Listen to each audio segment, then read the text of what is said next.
Guys, we definitely know what you want to talk about today because we got your HSP AEW Full Gear preview show. I'm Jeff Martin alongside the trendsetter Brian Berga, and we are here on the Give Us a Shot Network. Make sure you like and subscribe. Follow us on the YouTube. And if you can't watch us, listen to us on all podcast platforms. And make sure you download the show. And then make sure you hit the notification bell right here, too, so you don't miss a single episode of HSP on Give Us a Shot Network. Trendsetter, what is going on? We are doing Full Gear. We are not even on the eve. We're on the precipice of a big night of wrestling for AEW. What's going on, dude? How you doing? Doing good, man. Bringing down this card and looking forward to seeing what could possibly be the outcomes of this Full Gear card in Newark, New Jersey. And the matches are intriguing, although a lot of people are going to talk about the storytelling, right? They're going to focus on that, and they're going to be like some of these matches. Well, maybe there could have been more base, but you look at the card, Trendsetter, and one thing I look at it is that there's a lot of matches here, but I would say that the quality is good. I think that the quality is not the issue. Maybe the quantity. Sometimes these can go a long time. They go really crazy into the late night, and then you got the pressures afterwards. So the last thing you want to do is be caught up really late in Newark, New Jersey, right? But do you have an issue with the quantity of the matches here? Because we're getting close to double digits. Plus the 0 hour too is also in effect as well. Uh, do you think there's just too many matches for a card like this? I think that's been the staple point of what AEW has been doing, really. The fact that they put so much on the card for people to enjoy and watch. But when you really look at it, it's great in the very beginning for 0 hour and into the pay per view. But sometimes the audience does tend to get tired. I think you get that towards the end of the end of the show, towards the end of the main event. It's pretty exhausting. I mean, we've been in events that have lasted 7-8 hours, and I'm not comparing that to this, but it does take a toll on the fan base. And I think less is more, as the expression goes. And I feel the AEW could do better at minimizing their card, because you want to get everybody out there and you want to get everybody on the card, but sometimes it's not necessary. Gonna be about 10,000 people, so it's gonna be a very good crowd for the Rock for Prudential Center.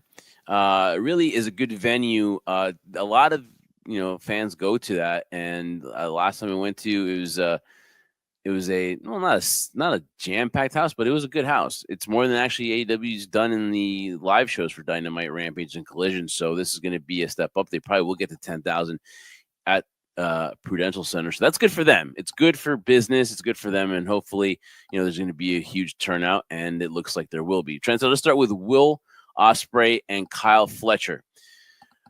This one is going to be definitely a matchup that, even if it had no story to it, these guys have a chemistry in the ring. You're talking about two of the very best. You've got Will Ospreay, who's already established and is surely becoming, if not already, the face of AEW. And you have a guy in Kyle Fletcher who has unlimited potential. And there are a lot of comparisons, which, listen, I want to temper down the emotions here, but there's a comparison going around in the IWC that Kyle Fletcher reminds them of a Randy Orton. And I want to be very cautious and want to tell you guys, listen, let Kyle Fletcher be Kyle Fletcher. The last thing you want to do is already give him these comparisons to Randy Orton, because I still have not seen it. Is he very talented? Is he smooth in the ring? Absolutely. But you got to give it to me a little bit more time. Let Kyle Fletcher do his thing. Let him be himself. I like this gimmick turn. I like this change of character. I love that he actually shaved his head. I like this direction. But let's temper down and ease any kind of comparisons to a legend, no pun intended, in Randy Orton. But putting that aside, are you looking forward to this match? And we're starting off right away with a matchup that could steal the show and will most likely steal the show. What do you expect out of Kyle Fletcher and Will Ospreay? It definitely has the potential to steal the show. For me, it's not so much about the comparisons that we're talking about with Randy Orton. It's more of that, although you're going to get it from bell to bell because of the quality of match you're going to get, which is going to get a lot of people excited. I wouldn't be surprised if it is the first match to kickstart Full Gear. But to me, it's more about the story based on there, where there's a lot to work with. But I don't think AEW has done a great job creatively of promoting that and making it more of a story where you have two hotheads, and more importantly, Will Ospreay, who is upset that his best friend betrayed him, but more of the inner workings of Kyle Fletcher and kind of understanding why he did this. I know they kind of addressed it to a certain point, but in my opinion, not enough depth there too. So from a pure fan standpoint, seeing these two in the ring, knowing what they can do individually with other opponents. You can only imagine what they're going to do working that magic in the ring together. But from a story standpoint, a storyline standpoint, there's so many levels you can do this. And hey, listen, I'll be the first one to admit, Jeff, I've seen that side. I've turned over a new leaf now where, yes, I love in-ring work and in-ring quality, but maybe the psychology of the in-ring is something I enjoy more than a lot of people as well. But the story really does dictate the emotion that you want to see, especially in a scenario where you don't want it to be a one-off. You want there to be more versions of what we're going to see between these two. So that's what I'm looking forward to. From bell to bell, you know you're going to get it. Storyline-wise, they could have done better. I beg to differ. I really think that they've done a good job here with the storyline. I think that obviously you can tell that Kyle Fletcher wants to be his own man, and you're also introducing Mark Andrews here, who's got that confliction where, hey, listen, he feels like Will Ospreay is the guy that kind of broke up the team. So as far as that, I think you can see more continuation of the storylines with this one, and I think that we're going to see. This has actually been one of the better storytelling that AEW has done with this. Hey, you could always say they could do more, most definitely, but I think you've seen you know the why and you know the reason why they're doing this, and I think this is going to be one where Kyle wants to be his own man and get a victory over Will, and I think Will's going to just entertain as well.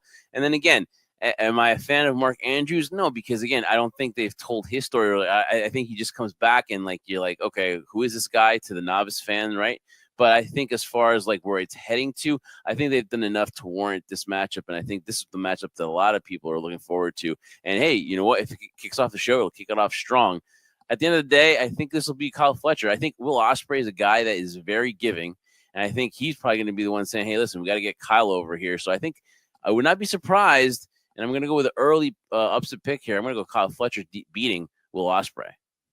I feel the opposite here. I think Will Ospreay will get the victory, and it will lead to more down the road until Kyle Fletcher gets that big one where he will eventually go over on Will Ospreay. So I see it's the opposite way. I think Will Ospreay will showcase the fact that he is the better version of these two in this round, as I'm sure this will probably be a series of 3 where we'll see the rubber match down the road, 1 for 1, and then that's how I'm kind of predicting it too. But I might have to, again, I just kind of disagree with your point there. I get it, I understand it. And it's not necessarily for me saying that it's not enough. They could do more. Obviously, hindsight's 2020. You can always do more, right? But for me, it's like we understand that Kyle doesn't want to be compared to Will Ospreay. He wants to separate himself, be his own man, as you said. But here's the thing. They haven't emphasized the fact that Will Ospreay has cost Kyle Fletcher some moments because of his own his own ability, where he was part of the Don Callis family. They're all on board. And then Will Ospreay decided to do things and change things on his own decor, being selfish and really thinking about himself rather than the team. So I just thought they could have elaborated a little bit more on that. So that's what we're gonna get here. We've got the predictions. He's got Ospreay. I got Fletcher with the upset right away. We get it out of the way here, and this could kick off Full Gear. I would actually kick it off strong. Get that crowd at the Rock up about it, and I think this would be a great way to start it. All right, Trendsetter, we got Jay White and Hangman Adam Page. Jay White coming off of injury. This is the first Full Gear, I would say, push, pun intended, for Jay. I mean, this is a guy very talented. I know there was like this. I don't know if there's a bidding war, but obviously WWE was very interested, and then AEW was able to lock him up as far as signing him. And it's been surprising to me that it's taken this long for Jay to be involved in a feud like this. Hangman Page is coming off the Swerve Strickland feud, where obviously he came out on top victorious in that feud. And this to me is more of a, okay, I want to see this match more than the story led me into this. It's very tough to be emotionally invested in this one just because I'm just seeing this for the match in itself. So if you're just giving me this match, yeah, I'm curious about it. I want to see it. It looks good on paper. Will it deliver? I say it will. And when you ask me who's going to win this one, you'd like to think Hangman Page does, but does Hangman Page need this? It would be good for his momentum. I want to see where they're going in the future, but I'm going to go and I'm going to say, hey, listen, Jay White, let him come off victorious in this one. So I'm going to go with Jay White. But again, this to me is one where it's more the match than the story that told heading into Full Gear. I think that's going to be the theme in a lot of things we're going to be talking about this card, Jeff. One point you just made too, in terms of they could have done more. It could have been more in terms of emotionally invested in terms of storyline. I think that's something we can say about a lot of these matches that we're talking about right now. In terms of this is another match where I feel that you're going to get it from bell to bell, from Will Ospreay to Kyle Fletcher to Adam Hangman Page and Jay White. I'm sorry. I think you're going to get what you want out of it in terms of the story and who needs it more. Momentum has been a thing too that AEW hasn't really done a good job of doing when it comes to Adam Hangman Page and what he's done to get to this point. I kind of feel they haven't rode that wave of momentum they got after defeating Swerve Strickland. So you hope that's the case. I hate always betting on Adam Page because he's always disappointed me in these types of scenarios, but I would have to agree. I think Adam should win this, but I think they're going to swerve us, and it's going to be Jay White coming out victorious. Most definitely, I think that Jay White will get the victory here. So I'm going to go with Jay White. Next matchup is MJF and Roderick Strong. Listen, I saw the promo for MJF that he delivered towards Roderick Strong. And while it was in typical MJF fashion, it was the first time where I said to myself, first of all, MJF looks completely different. So, I mean, he's a little bit bulkier, but I don't know what the hair. I don't know. Something's different about MJF, whatever. I know Daniel Garcia made a comment about MJF with the hair transplant up in, I think it was in Turkey or something like that. Or so he made something in one of those promos. It just looks like, to me, like a different MJF. I don't know how long it takes to film an Adam Sandler movie, but he's been gone a long time. Is this a sweet deal where he's just doing these things where he just appears and he's working on dates? Maybe that's in his deal too. But he's making sweet money and he's taking all his time off. But I think it's killed his momentum. And these promos, I thought to myself for the first time, Trendsetter, and I wouldn't want to say this about MJF, but I'm like, holy hell, can this guy do nothing but just do scathing promos? Is this his shtick? And would he ever be able to adapt and not do anything like this? Because the things he said about Roderick Strong, and obviously the personal things where Roderick Strong's mom actually shot the father, her husband, into a real life situation, and saying how, like, she should have shot Roderick Strong. I mean, first of all, the feud is with Adam Cole, and we're getting this Roderick Strong. So first of all, is the beef not as deep to get that personal? And then also, too, again, is his shtick this one-sided where, like, this is all he can do? Because I'm getting the idea that if he didn't have this, I don't know if he'd be able to get over or just use that cheap heat. Because to me, he's becoming Mr. Cheap Heat.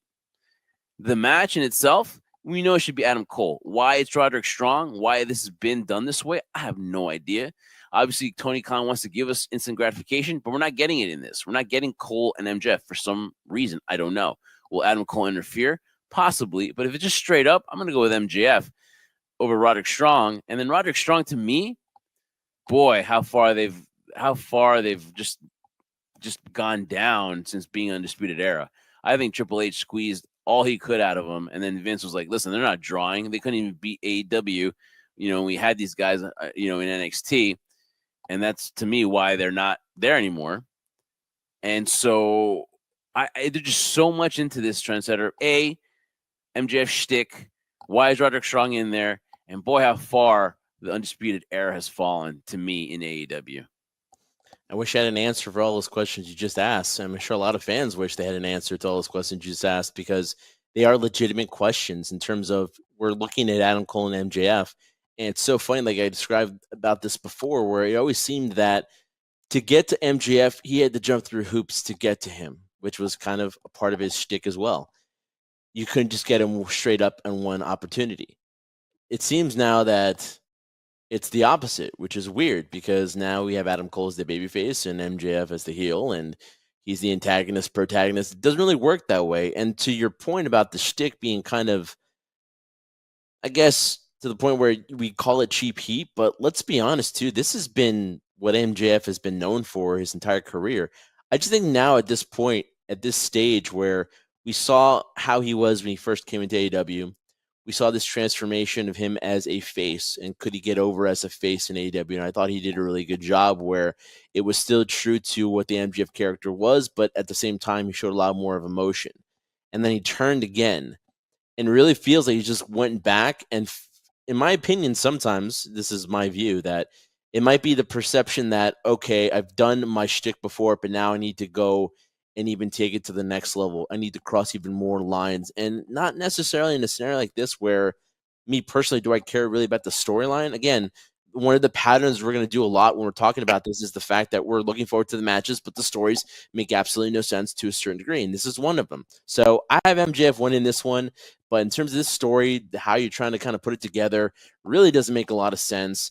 And MJF, I think right now is getting to the point where we sometimes get desensitized to things, and like he's going and taking it to another level. But some of the fans, including myself, are kind of like, okay, is that it? Kind of to your point. And I feel that's what's going on with MJF. Yeah, I mean, really, again, that's the thing. Like, eh, to me, yeah, a Roderick Strong MJF match will deliver, but we know it should be Adam Cole. And then the one thing, though, that I think you can really give me your take on is why has the Undisputed Era fallen so much from grace in my eyes in AEW? Because they have. They have, but I think when you looked at them and what happened in NXT, and you look at a creative standpoint of the team there, quote unquote Triple H, right? To the majority of the extent that he was kind of that was his thing, controlling NXT. There was a direction they wanted to go in. It seems like the direction in this version of what the Undisputed Era was from NXT here now in AEW, it just feels like it's like we're putting pieces in together, buddies are working together.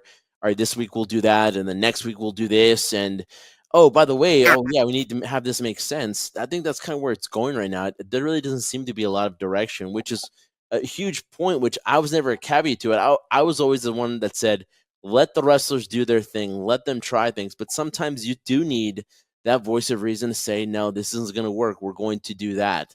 And again, I'm not blaming anybody. I'm not pointing the finger at anybody, but you'll see the difference in dynamic of how one works when you have people making decisions that they think is best for them, but it's not working in terms of storyline. And more importantly, it's not working in terms of connecting with the audience and garnering an interest from them. So that's how I view it. Champagne Championship celebration for the beautiful and the lovely Mariah May. One of the bright spots of AEW in what seems to be the most recent struggles for the company in TV. She is definitely a bright spot. She is the glamour. And of course, another bright spot is Mina Shirakawa.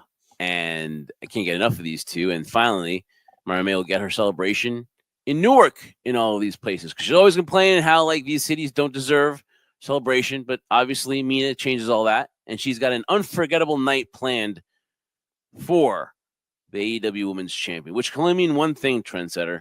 And I'm trying to think and really think about this. And I really believe we could see the return of Tony Storm because I think they're plotting something. I think this is going to be part of Tony Storm's revenge. I don't know if somebody else is going to interrupt the party. I don't see anybody else that could garner that ability to do so. And listen, Mariah May she's just mowing them down. All the competition, she's just mowing them down. But I do think we see the return of Tony Storm. I would agree. In terms of competition, Jeff, honestly, what competition in the women's division right now? That's been one of the staples of AEW since they started in their inception. The women's division has really just been something that has struggled and struggled. Granted, I'm sure people will correct me. You mentioned Tony Storm, Mariah May. There are a few others there. Sheeta is an example as well. They have some stars, but not enough star power there where now you would hope, you would have thought that with Tony Storm's absence and the way she lost, they would have a dominant reign, which we do of Mariah May, but the competition's not up to the level of Mariah May right now. So the only answer now is to bring in Tony Storm. Could I have done without Tony Storm for a little bit? No offense to Tony, but you like to build it up even more and create more anticipation. But if that's a scenario, I agree with you here. I really feel that's going to happen because they need to to kickstart. I feel a scenario where that reign's going to be so important. Where now we have these two women battling for the women's championship again. Because believe it or not, and we'll talk about this a little bit later, the TBS title seems to be drawing more attention than the women's championship in a certain degree. So I guess you want to bring some type of excitement back to the women's division, the women's world championship. And this is a great way of doing it, bringing Tony Storm back. Because some of these female talents should honestly be in, and I don't, I'm trying to be offensive here, but they should be in developmental. There should be some way because some of these people are, some of these girls are not yet for this. We're seeing, for example, like Anna Jay. She went to Excursion to Stardom, and she's coming back, but she had a good series of matches that culminated in some kind of hardcore no DQ match with Mariah May on Collision, I believe. She's getting better, but there's no established talent yet. And where's Willow? I mean, where did Willow go all of a sudden? Unless I'm trying to watch these shows and I'm looking for Willow and I don't see Willow. So I don't know if she's got to do Collision duties or got to do Rampage duties or something like that. But where's Willow playing to this? And sure, we want to see Tony Storm and Mariah May, but is that it though? Is that it for the division? And only one match trendsetters on this card for the women's division. We're the best female talent wrestle, right? But there's only one match on that card for the females, and that's Chris Statlander and Mercedes Moné. As we're gonna get to that one as we transition to that one. Listen, we talked about this when we went in depth on AEW because we really hadn't touched on it. Mercedes Moné is getting go away heat, and it's not the kind of heat that you want right now for your heel because the fans have just not connected with her. It's more like get out of here, and then hear the fans say, shut the F up to her, whatever. All the 2,000 fans that were there, and it just everything's cringe. Trendsetter again, like I mentioned to it, she's tone deaf. She doesn't hear her own voice and how bad it sounds. And then you're trying to build up superstars. I don't know how much you've buried whatever you're trying to do with Camille, you're burying her. To me right now, it's going to take a lot to salvage her because now she's becoming this comedic doofus bodyguard role, which doesn't help her out. And it just looks bad, Trendsetter. And then Chris Statlander, she tries to reinvent herself every week.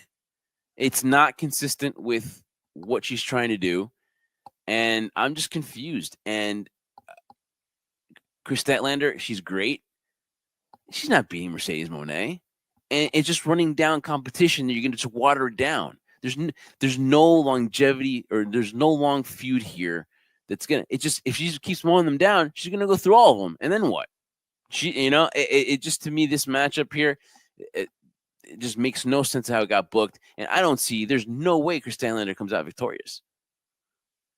Yeah, I see Mercedes Moné coming out victorious in this one. I, for the life of me, had the feeling that this could have been an opportunity for not necessarily Chris Statlander, but for the ability for something new and fresh to happen. Like you said, Chris Statlander has kind of reestablished and reinvented herself so many times right now that I'm sure the audience is kind of hesitant on it. She's being booked very strong in this whole lead up to the championship match come Full Gear. And Mercedes, here's the thing. I don't even know if I can really relate it to her being tone deaf. I just don't think, in my honest opinion, it matters in the sense of this, where she's going to go out there and do what she feels is entertaining, do what she feels is best for her character.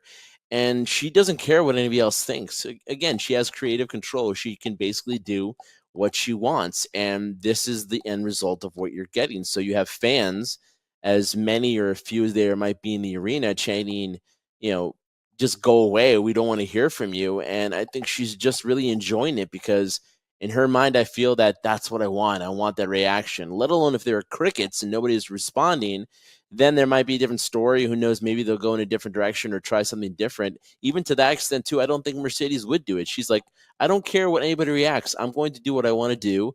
It entertains me. I like it. It works for me. It makes my character look however she wants to perceive it to be. And a perfect example, too, is the fact that, when you have a superstar that made her debut in AEW not too long ago, has been a powerhouse, using the word in that phrase, in terms of what she's done in pro wrestling.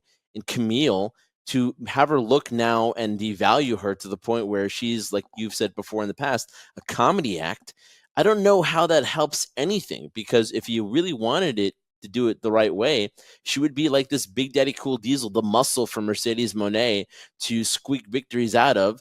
And then eventually you start building up the anticipation where the crowd wants Camille to not be controlled. I mean, we saw it with MJF and Warlow. We've seen it. It's a pretty easy storyline to book, and they're not going in that direction. So to me, I just shake my head.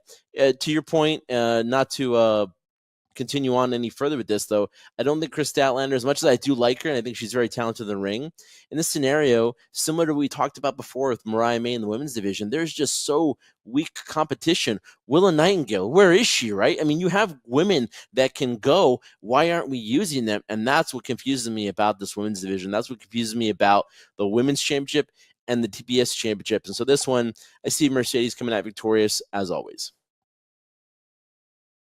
Just don't see in any which way you can even book this, any way fathomable that Chris Statlander comes out victorious in this one. And again, you continuously mow your opponents down, and you don't have a set feud, a locked person where you can do storyline in the last 6 months or something like that. You're gonna run that women's division dry, and then you're gonna find yourself no competition, and you're gonna have to read.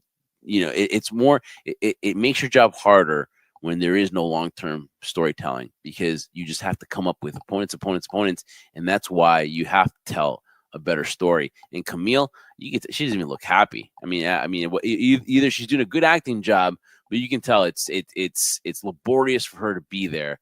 And that setup there where she got beat up by Sheeta and Chris Statlander in with one bum arm and in heels was definitely not a good way to build your star. It's going to take a long time to salvage her, and it's just a shame.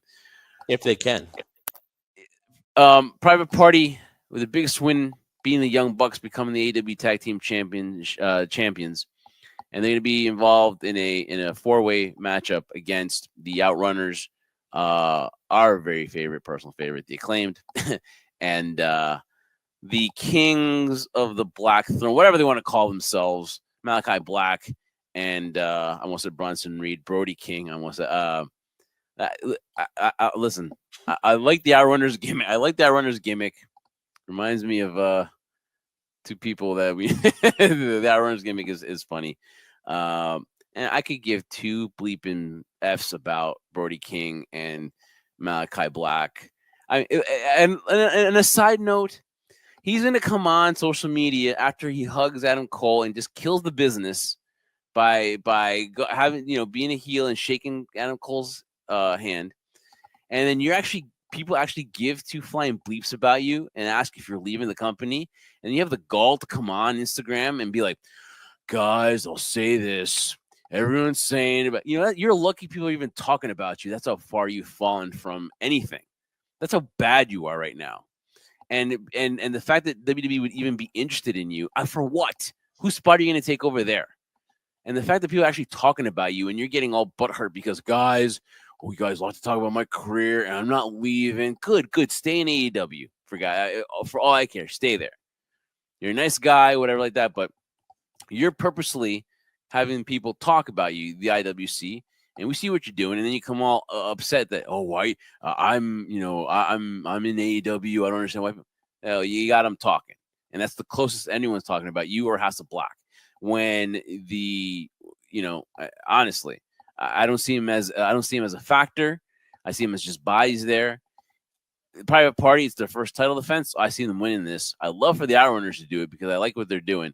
But Private Party all the way. I mean, this is to me a no-brainer. And the Acclaimed are the Acclaimed, but again, this will be an established tag team that's in there. I've said my stick about the King of the Dark Thrones, but I don't see Private Party losing this one. In Jersey too? No way. You never know, right? When you think it's predictable, they'll change it up on you. But in this case, I don't think that's going to happen. I think really it's the point where they've done so much to build the Private Party. They want to make them a legit tag team. They are a legit tag team, but they want to make them, in the perception of the fans and the audience, that this is the top team in AEW. Hey, listen, they have the skill to do it. I've interviewed them before in the past. They're a great bunch of guys. So this is their moment. To take it away like that, I wouldn't be surprised if that was the case and Tony decided to go in that direction, which, again, isn't too far-fetched to believe.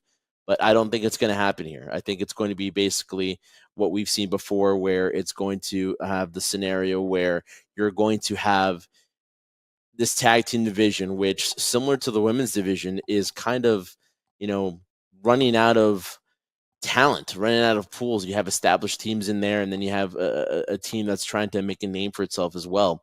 So what you have to do is make sure that you establish them. So that's why I think Private Party is going to come out victorious in this one. And, again, I'd be surprised if it went another direction. But again, the tag team division, similar to the women's one, needs a lot of work. Match that intrigues me a lot is going to be one of the reasons why AEW has been watchable, and that's because of the Hurt Syndicate. Bobby Lashley against Swerve Strickland. Really looking forward to this because actually this is a guy that actually can step up to Bobby Lashley. And obviously Swerve, I gotta say this about Swerve, Trendsetter, and when he left or when he was released by WWE, I was one of those that were like, oh, okay, no big deal. It just didn't work out. I wish he would have gotten a fair shake, but I don't think this is somebody that's going to be. I'm going to look back on and be like, damn, we should have kept him, or damn, he should have. They should have give him a shot. But we know it's the old regime. This is a guy that has just. I mean, I get like superstar vibes. I feel like this is a big fish in a small pond, but he's killing it. He got himself a monster deal to sign an extension with the company. Great for him. And this is an opponent where, I mean, this is, to me, these are larger than life guys, and that's what I want. Even if the story's been great, I've been trying to recruit him into the Hurt Syndicate. It's been like a rejuvenation for Shelton Benjamin, and this is, to me, a very good build and a good start to a feud, which I think is going to be long term. I think this is not the last time we see it. But for a guy like Bobby Lashley walking into the company from WWE, you'd like to think that he's going to get the victory and it's going to build up the Hurt Syndicate. Or maybe it's a disqualification or something like that. But somehow, to me, I'm going to say Bobby Lashley because we got to pick winners. But it could be it could be like a schmaz or something like that. We can see a fourth member reveal or something. But I think that in order to build this, you're going to have Bobby Lashley get over and get that Hurt Syndicate over. So I'm going to go Bobby Lashley gets the victory over Swerve.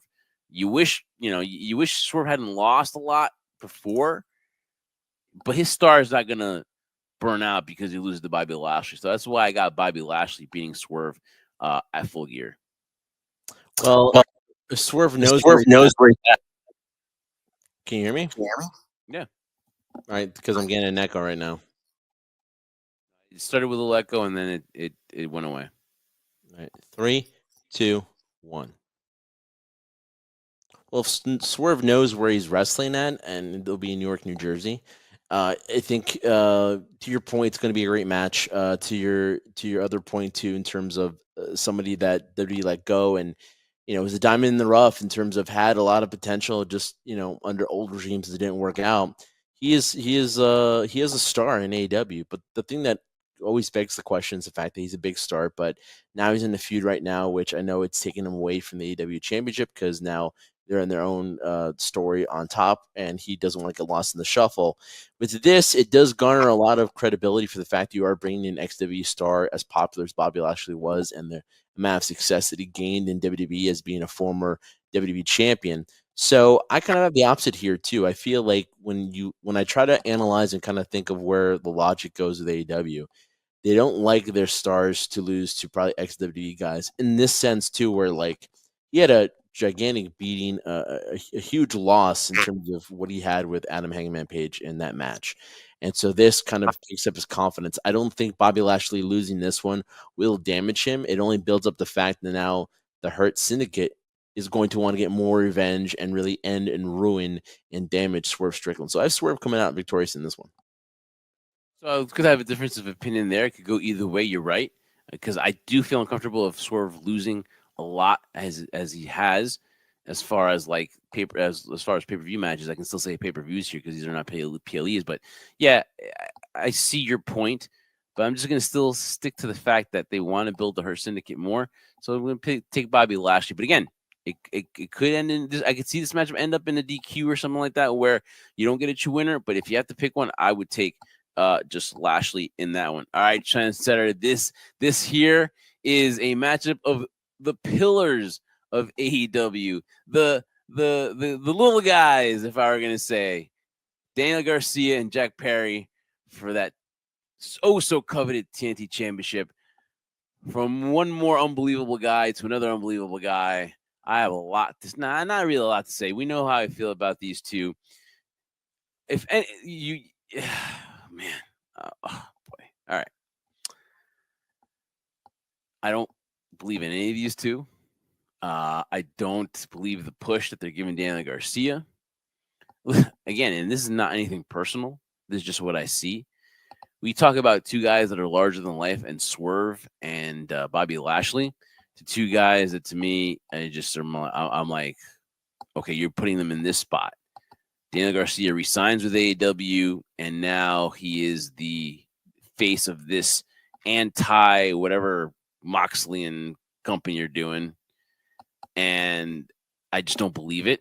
That scene where kind of is like Batman Jokerish with Jack Perry, and then to me was just like, okay, like, would you really be afraid if Daniel Garcia tied you up? I don't think so.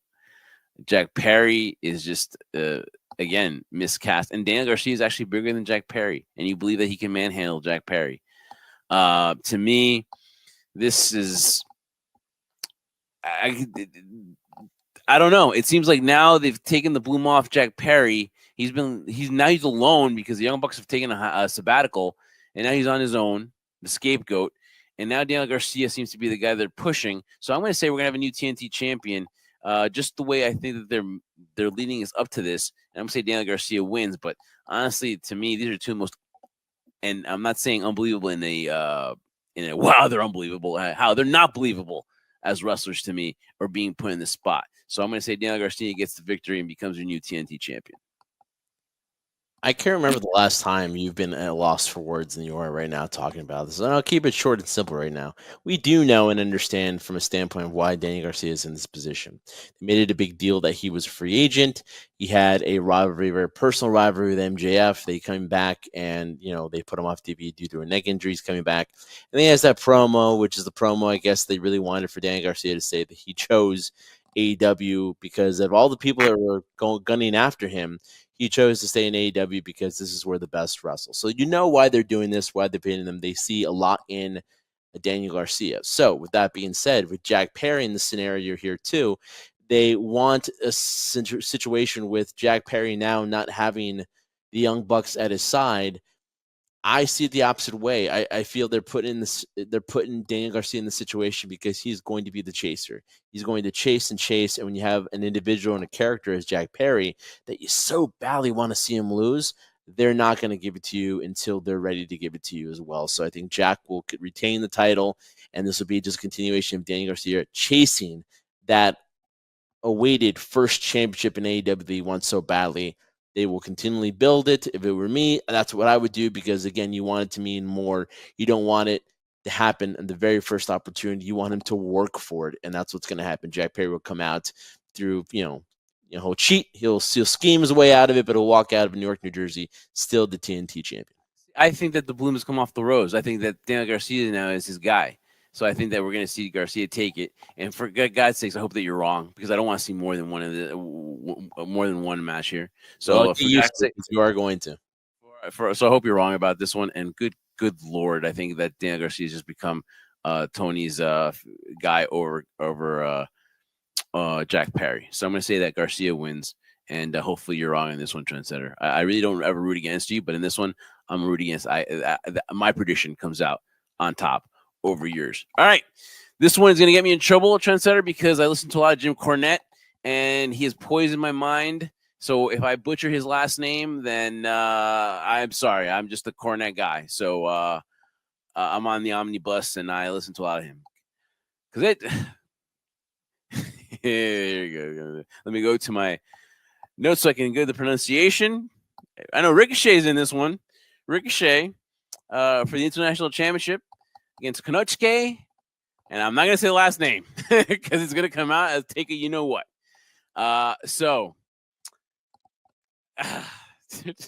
Trendsetter. Ricochet has got a lot. Ricochet has got a lot to prove. He's going to prove everybody wrong because this is his time now. This is his time. He wants to prove everybody that he can carry a company. on his back and not just be able to tell stories and just be that guy that WWE didn't think he could be in AEW. But you know what? I think Kenichke is going to come out victorious, and I think he's like you said, the little chase thing you're going to see. I don't think we get instant gratification here in this one. And boy, wouldn't that just make the IWC happy for if you're rooting against Ricochet right now? Wouldn't it? But yeah, I'm going to go Kenichke. I can't say the last name. I really can't because Drew Cornette has poisoned my mind. And I can't say it. I don't want to. I don't want to make fun of his name too. It is funny the way Jim Cornette says his name, but Kenichke, I'm going to say comes out victorious in this one. I agree with you too. As much as people want to say that Ricochet is ready for this type of moment, he left WWE to have an opportunity to prove himself or to prove to other people wrong in terms of he wasn't ready for a main event status. I don't believe in any of that stuff, to really be honest. I just feel that, with Ricochet, he wasn't being utilized the way he wanted to. He has now more of an opportunity to do things that he wants to do, things that are creative for him, especially in the ring, which we know from bell to bell. Ricochet is one of the best out there that we've seen, him and Will Ospreay. Magic, right? But in terms of this scenario, I don't think anything happens. So I don't think any titles will be switching hands at the end of the day. If you've done this far to build up an individual with the international title, I think you need to continue it this way as well. So Ricochet will have his moments, but he'll be coming up short in this one. Word of advice, Ricochet, we love you. You don't need to just go after people that have 100 followers. You just let them be, give them their opinion. And if you let every little thing bother you like that, especially on the internet, yeah, you're gonna come off as like, oh, this is very sensitive and stuff. And you're better than that. You're good. I mean, obviously, you can carry the company. You're gonna do good things. But just don't be so so soft when it comes to the IWC, because they can make you go off tracks and make you lose your course in what you want to do. So you're definitely got to focus on that championship and the international championship. But like I said, I think that our boy Kenichke is going to come out victorious, which leads us, trendsetter, to the most freaking confusing angle I've seen in the longest time, and how it just makes absolutely. It's nonsensical, and to me, it's just becoming irrelevant, and you're kind of wondering what the heck are these people even talking about. You decided to put your trust in Jon Moxley to deliver you a storyline, which we all thought was going to involve a Shane McMahon. Obviously, that's not the case. It doesn't seem to be. I'll be, at this point, I'd be shocked if it has anything to do with Shane McMahon, or even Shane McMahon want to be involved with this, because to me, it's been nonsensical. It's been idiotic. And then you're going to tell me that you're going to have a guy like Wheeler Utah and also Orange Cassidy, who you want to be your face of your company, and then a guy like Darby Allin too.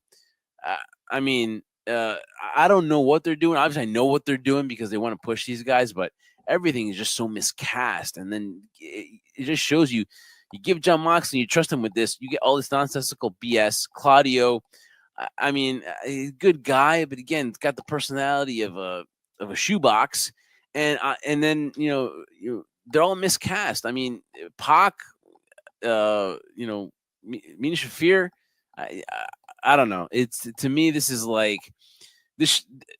I know it's your main event, it's your championship. It shouldn't be on last. Will Ospreay should be on last with Kyle Fletcher. This to me is. And it's nothing against Orange Cassidy. Congratulations. The dude's like 40 years old. Doesn't look like it, right? Yeah. But this is your face. You're going to get mugged, and your self-defense is to do those baby kicks.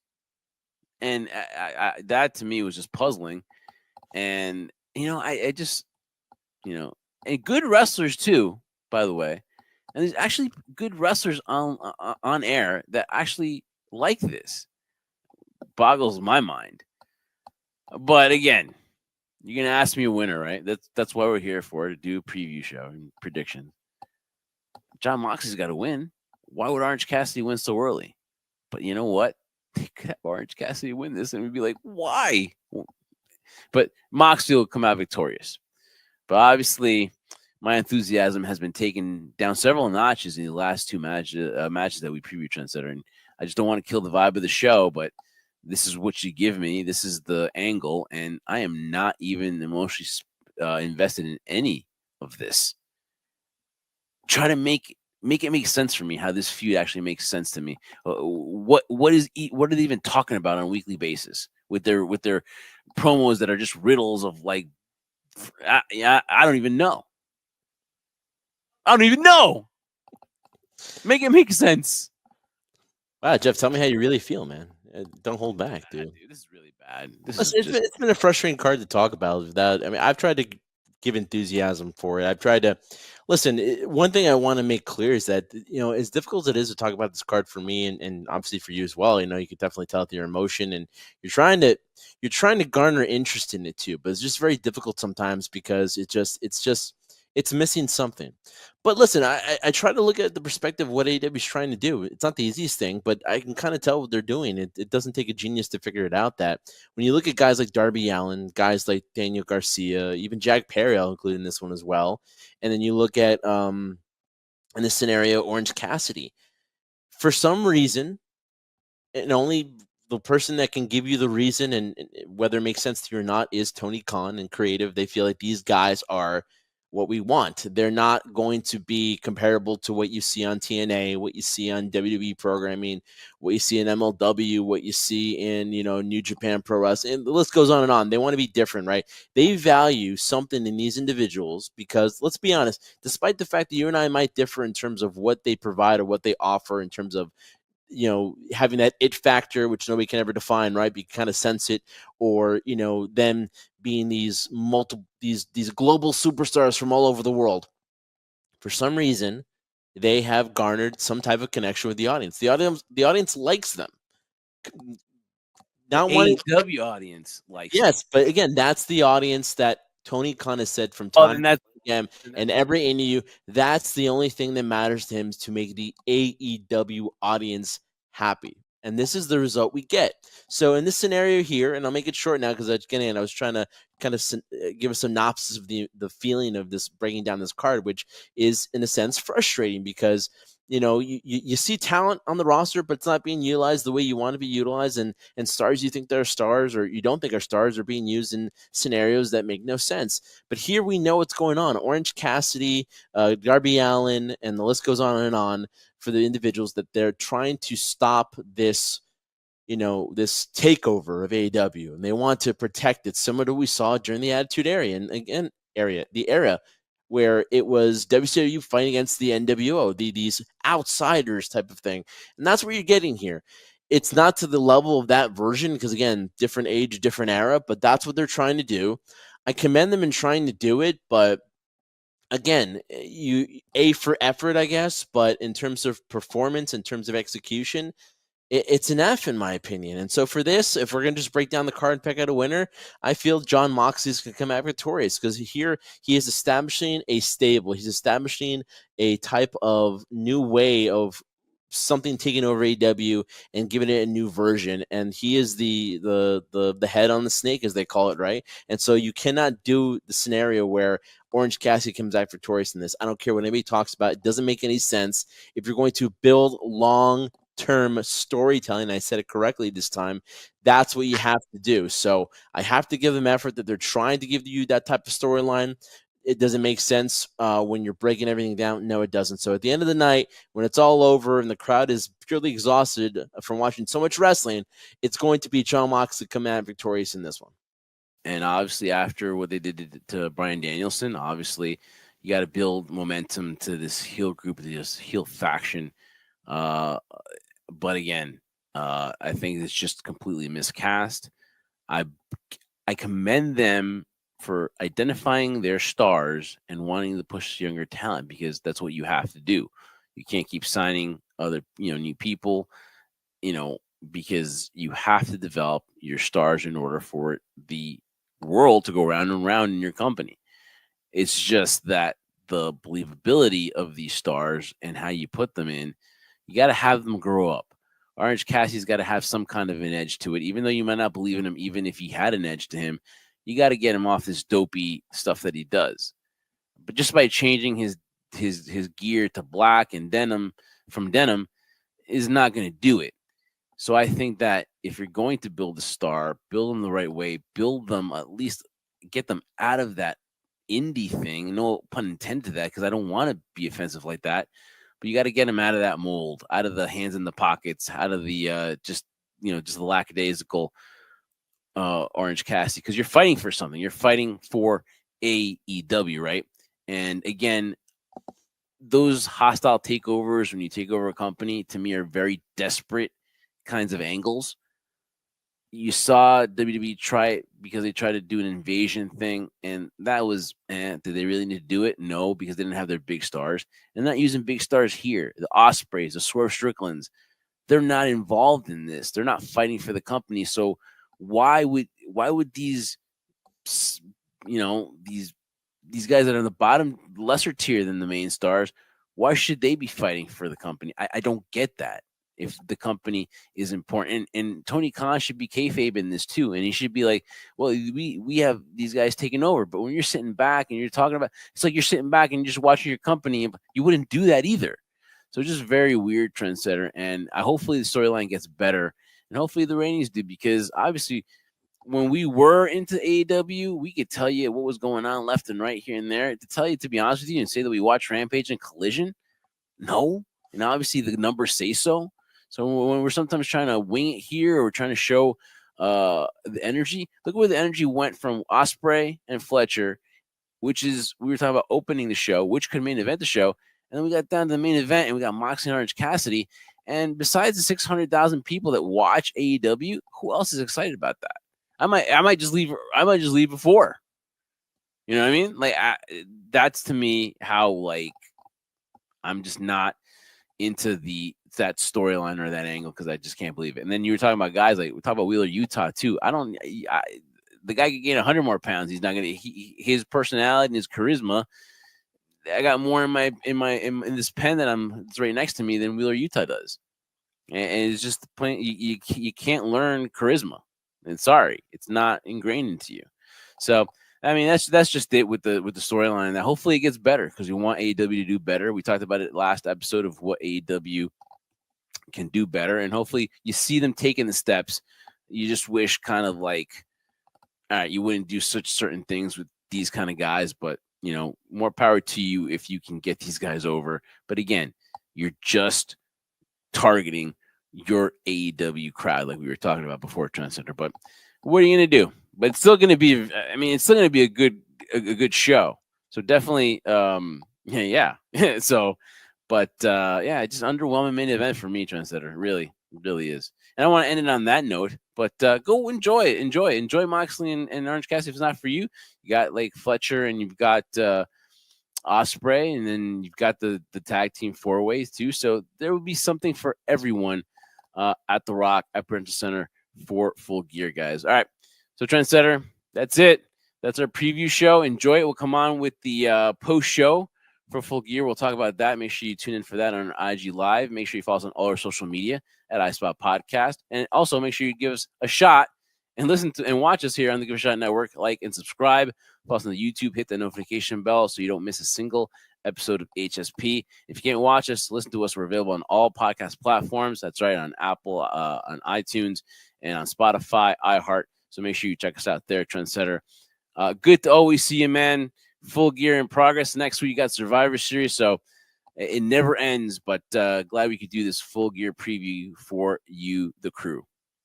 That's right. It's a labor of love. And guys, thank you so much for listening to the High Spot Podcast preview of Full Gear. Looking forward to it, guys. And we thank you so much for listening to this episode. We will catch you again the next time we do this. Because remember, we do this for one reason and one reason only. We do this for you, the crew. See you at Full Gear. Make sure to catch the post show.